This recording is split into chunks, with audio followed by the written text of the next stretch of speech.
Bienvenue à l'émission Jardiner dans ma cour, mon nom est Anne. Nous allons refaire le jardin ensoleillé aujourd'hui. Il y a beaucoup de travail à faire. Nous allons relocaliser les lilas, relocaliser les phlox, nous allons enlever les hostas, enlever les astipes, enlever et relocaliser les campanules, enlever aussi un grand rudbeckia, ça s'appelle des yeux verts, qui mesurent jusqu'à 2 mètres. Nous allons amener des nymphophias, des aringums et d'autres plantes vivaces. Et aussi, c'est toujours préférable lorsque vous avez des plants de les planter dans leur endroit suggéré respectif. Si c'est une plante d'ombre, c'est mieux de le mettre dans l'ombre. Si c'est une plante ensoleillée, au soleil. Mais vous pouvez aussi mettre votre plant d'ombre au soleil. Et ce qui arrivera, c'est que vous allez devoir juste l'arroser beaucoup plus souvent. Donc suivez-nous. Nous allons commencer à travailler nos muscles et à transpirer. J'étais en train de creuser les vivaces et puis j'ai touché quelque chose de dur. J'ai continué à creuser, puis c'était la racine d'un prunier qui était ici il y a longtemps. Donc c'est très surprenant combien les racines peuvent devenir grands avec le temps. C'est le deuxième plant de hosta que nous creusons. Puis c'est un plant qui a quand même pas mal d'années. Les racines sont importantes, sont enracinées, pas mal dures à enlever. Donc il faut forcer.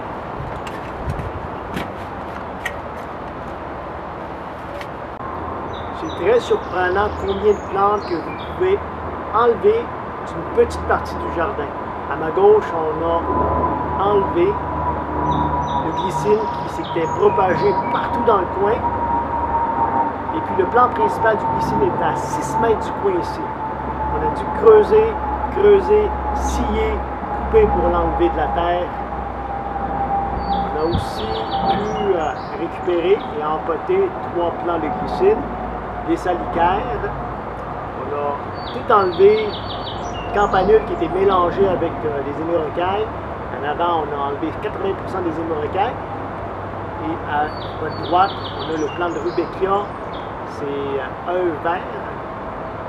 Pourquoi on appelle œuf vert? Parce que l'œil de la fleur est vraiment vert olive, un très beau vert olive. Et certaines personnes vont être très contentes lorsqu'elles vont recevoir ces hostas Francis William.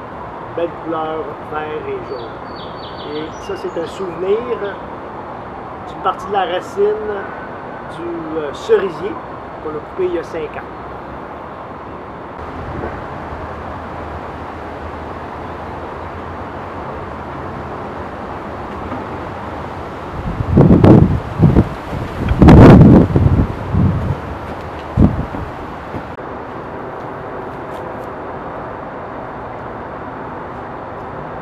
Le parterre ici est un peu bas, donc on amène 3 barouettes de terre noire. En fait, c'est plus un super mélange. C'est quoi un super mélange? C'est de la terre noire, on a ajouté du peat moss et du compost. Je peux vous garantir ceci, si vous donnez le super mélange à vos fleurs et à vos légumes, ils vont définitivement tomber amoureux. Nous allons planter ce faux spirea. Il vient du jardin même ici dans une autre location. Nous allons planter ce faux spirea. On l'a déterré d'un autre endroit du jardin. Et puis lorsqu'on l'a déterré, on a découvert qu'il n'y avait pas vraiment une boule de racines, mais les racines étaient plus dans les airs.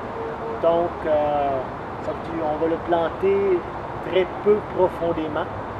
Et puis on va le stabiliser avec plusieurs tiges par la suite. Comment planter un buisson? Donc, notre lilas ici a une boule de racines qui est beaucoup plus facile, dont le trou doit être égal à 2 fois la largeur de la boule de racine et la hauteur est égale à la hauteur de la boule de racine.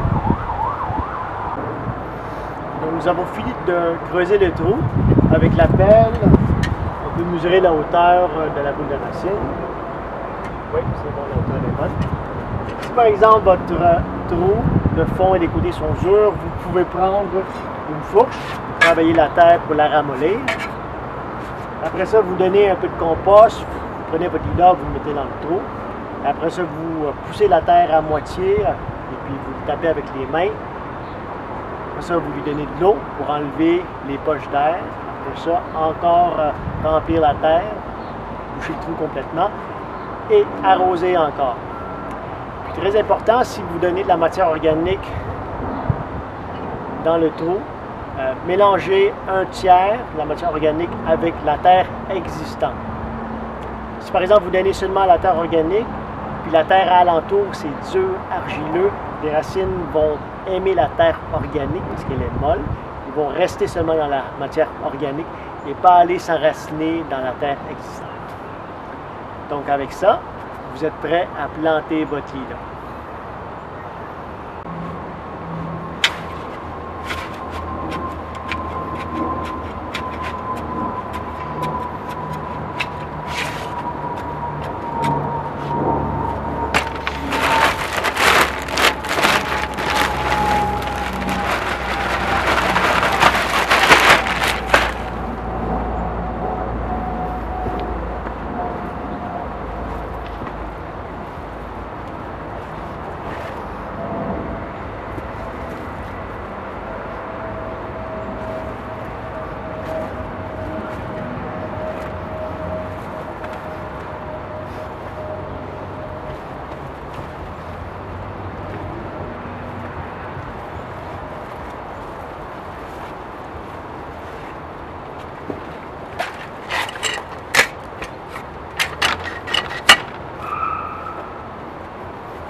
Il nous reste 2 plants de Polygornum à planter.